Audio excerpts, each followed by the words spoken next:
Personal ಲೈಫಿಗೆ ಬರೋದಾದರೆ ಮದುವೆಯಾಗಿ almost ಈಗ 1.5 ವರ್ಷ ಆಗ್ತಾ ಬಂತು. ಸೆಪ್ಟೆಂಬರ್ 2026ಕ್ಕೆ 2 ವರ್ಷ ಎಲ್ಲ ಆಗುತ್ತೆ. ಸೊ ಆಗಸ್ಟ್ ಅಲ್ಲ ಸರ್, ಅದೇ ಆಗಸ್ಟ್ ಸೆಪ್ಟೆಂಬರ್ ಆ ಟೈಮಲ್ಲಿ. ಪ್ಲಸ್ ಇವಾಗ ಸುಮಾರೆಲ್ಲ ಪೋಸ್ಟ್ ಎಲ್ಲ ನೋಡಿದೆ, ಆಸ್ಟ್ರೇಲಿಯಾಗೆ ಹೋಗಿರೋದು ನೀವು ಜನವರಿ ಟೈಮಲ್ಲೆಲ್ಲ. ಸೊ ಹೆಂಗೆ ನಡೀತಾ ಇದೆ ವೈವಾಹಿಕ ಜೀವನ?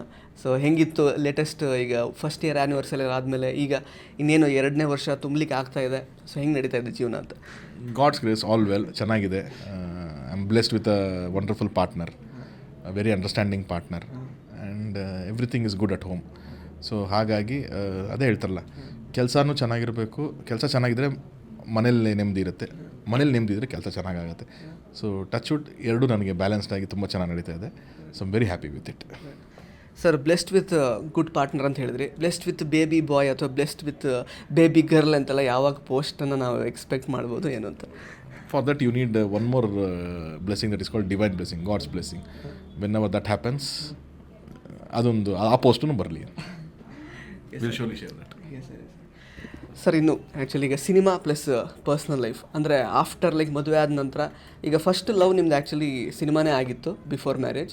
ಈಗಲೂ ಬಹುಶಃ ನಂಗೆ ಗೊತ್ತಿಲ್ಲ ಫಸ್ಟ್ ಲವ್ ಅದೇ ಅಂತ ಹೇಳಿ. ಓಕೆ, ಫಸ್ಟ್ ಲವ್ ಈಗ ಹಾಗಾದರೆ ಈಗಲೂ ಸಿನಿಮಾನೇ ಅಂತಾದರೆ ಸೋನಲ್ ಅವರಿಗೆ ಅದೆಷ್ಟು ಖುಷಿಯಾದಂತಹ ಉತ್ತರ ಅದು. ಇನ್ನು ಅವರು ಕೂಡ ಸಿನಿಮಾನೇ ಫಸ್ಟ್ ಲವ್ ಇರೋದು.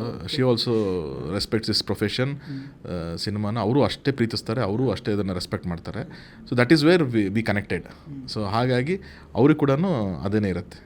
ಹಾಂ, ಅಂದರೆ ಈಗ ಹೆಂಗೆ ಬ್ಯಾಲೆನ್ಸ್ ಮಾಡ್ತಾ ಇದ್ದೀರಾ ಸರ್? ಅಂದರೆ ಆಫ್ಟರ್ ಮ್ಯಾರೇಜ್ ಅಂದರೆ ಸ್ವಲ್ಪ ಟೈಮ್ ಕೊಡಲೇಬೇಕಾಗುತ್ತೆ ಅಫ್ಕೋರ್ಸ್. ಅದನ್ನು ಹೆಂಗೆ ಬ್ಯಾಲೆನ್ಸ್ ಮಾಡ್ತಿದ್ದೀರಾ? It is all about that. ಅದೇ ಹೇಳಿದ್ನಲ್ಲ, ಅಂಡರ್ಸ್ಟ್ಯಾಂಡಿಂಗ್. ಅದು ಅವ್ರಿಗೆ ಗೊತ್ತು, ಸಿನಿಮಾದವರೇ ಆಗಿರೋದ್ರಿಂದ she nose the nature of job.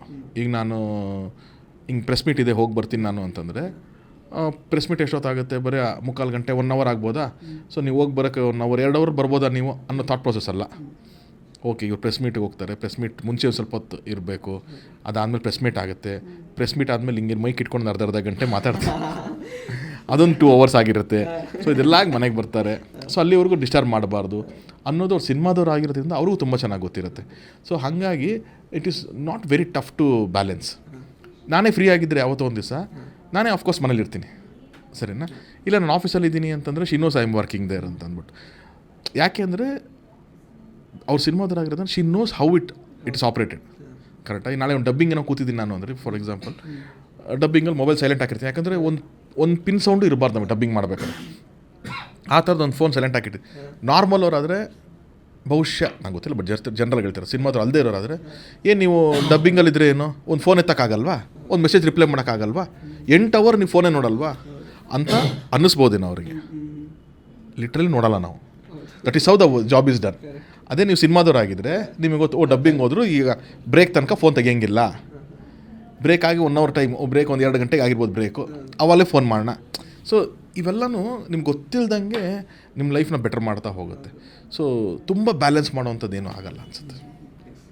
Sir, ಉತ್ತರ ಕೊಡ್ತಾನೆ ನನಗೂ ಕೂಡ ಟಾಂಟ್ ಕೊಟ್ರಿ ಲೈಟಾಗಿ. ಇರಲಿ, ಸೋನಲ್ ಅವ್ರು ನೋಡ್ತಾ ಇರ್ತಾರೆ ಇದನ್ನು, ಅವ್ರಿಗೂ ಅರ್ಥ ಆಗಿರುತ್ತೆ. ಇಂಟ್ರೆಸ್ಟಿಂಗ್ ಮತ್ತು ಇನ್ಫಾರ್ಮೇಟಿವ್ ವಿಡಿಯೋಗಳನ್ನು ಮಿಸ್ ಮಾಡ್ಕೋಬೇಡಿ. ಈಗಲೇ ಸಬ್ಸ್ಕ್ರೈಬ್ ಮಾಡಿ.